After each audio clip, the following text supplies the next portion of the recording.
Hello and welcome to Psalms 1.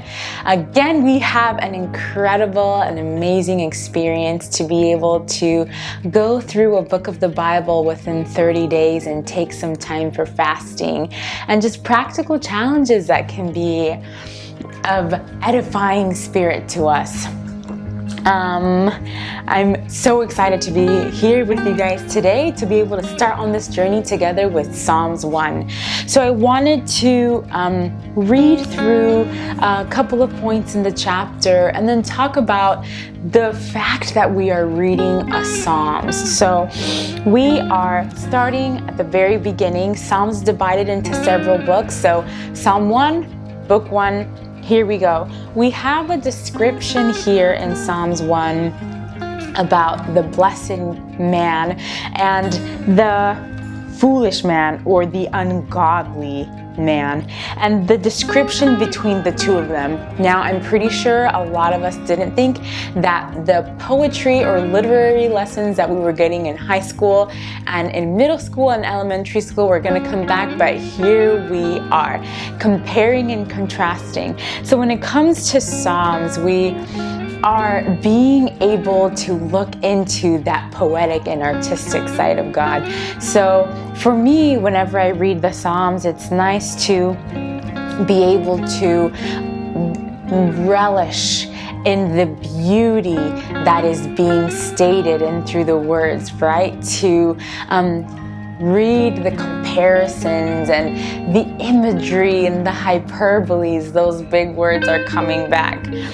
Theologically, here in Psalms 1, we are seeing that the author, David, right at the center of this first psalm, right at the center of this first poem, says the following: "But his delight, this righteous man, his delight is in the law of the Lord, and in his law he meditates day and night."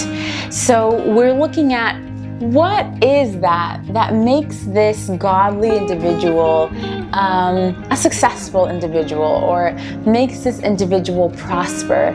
And it is the fact that at the center, that at his core, that at their core, they're putting the law of God. And they are blessed because they delight in that which God has said and that which God has provided for them. Which, after that, it has imagery, right? It gives an example, a vivid example of what it looks like to live in this godly life. And here's where I want to take the time to sit on this first day reading the psalm. This person, he shall be like a tree planted by the rivers of water that brings forth its fruit in its season, whose leaf shall not wither, and whatever he does shall prosper. Lessons from some of my favorite things. As much of you know or may not know, and much to my husband's chagrin, I love houseplants. I love plants. I love plants. I love looking at them. I love going on walks and just looking at plants. I love purchasing plants. I love having plants. And plants can teach us so many deep lessons, and plants teach me very vital lessons daily.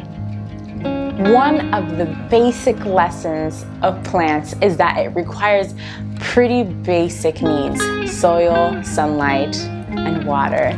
And it is important for these plants to receive water because of the Krebs cycle and all of these deep scientific things.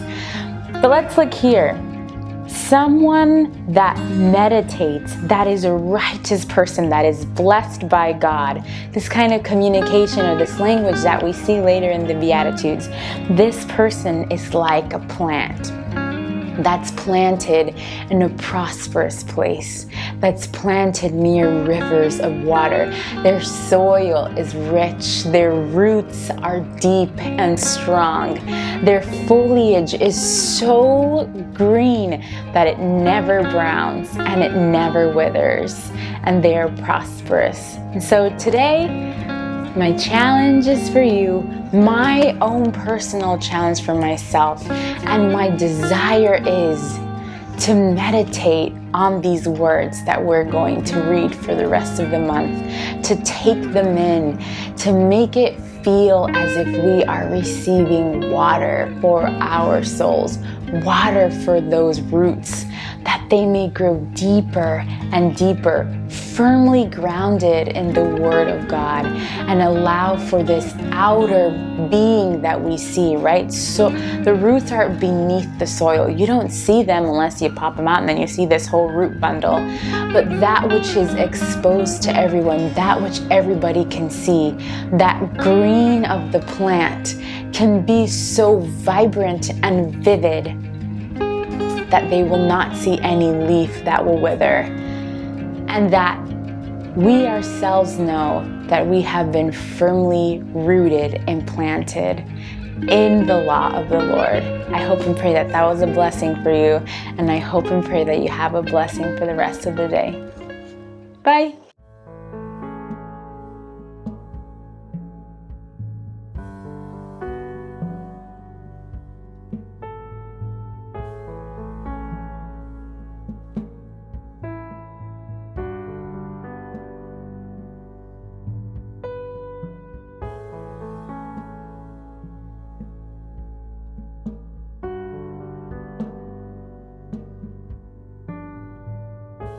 Thanks for joining us today.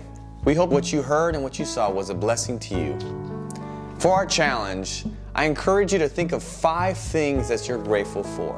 And I encourage you, if you can, throughout this time to keep a thankful journal, writing each day the 5 things that you're thankful and grateful for. After you've written them down, whether in a journal, on your phone, maybe in a piece of paper somewhere, on a notebook, I encourage you to share those 5 things with someone, whether it be your spouse, your family, your kids, your neighbor, your coworker, on your social media posts, and say, hey, these are the 5 things I'm grateful for today. And after you do that, I want you to pray about those 5 things, and throughout the day, thank God for those 5 things. At the same time, we're also doing a challenge of being complaint-free for the next 30 days. If you have a wristband as the ones that we've provided for complaint-free, or maybe just a watch that you wear, and if at any point throughout the day you think of a negative thought or you have a complaint and are ungrateful, what you need to do is switch that band or that watch from one hand to the other. So let's say I have a negative thought. I'm switching the band on my right hand to my left hand. And so now every time I look down and I feel something's missing, I realize that, hey, it's on my other hand because I had a negative thought.